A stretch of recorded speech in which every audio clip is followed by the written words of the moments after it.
I had a problem during this recording session.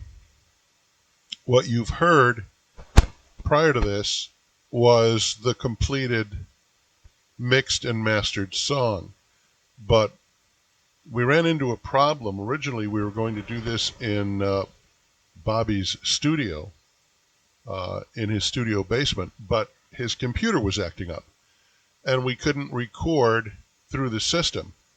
So he suggested that we go upstairs where he had his grand piano, and he asked me, did you bring any kind of recording device? And I actually brought three if you include the camera.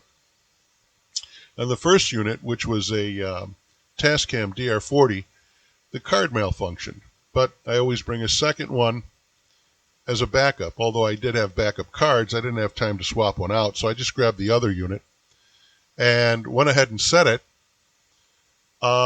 in the housing of the grand piano, a Steinway, by the way.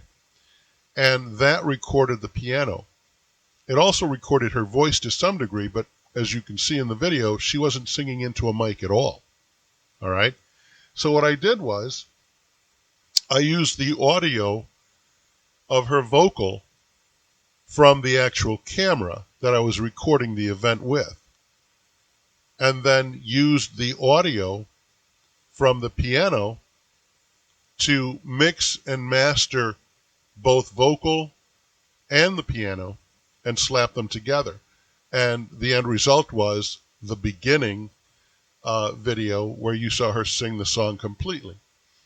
That wasn't the way it was recorded. If you hear the way it was recorded without any mixing or mastering, you could barely hear her because she wasn't singing into any microphone in that grand piano. With the hood open is very loud. But we managed to achieve what was necessary to get this recording done. And this was actually just a rehearsal. What we wanted to do was record the piano, the grand piano, so that in future performances she could use that if there was no way of having an accompanist or a piano player during her presentations. So this is the magic of audio engineering. And I hope you liked the content and the way it was subsequently created.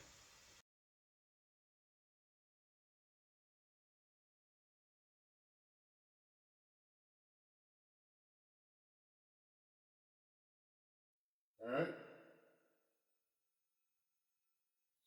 When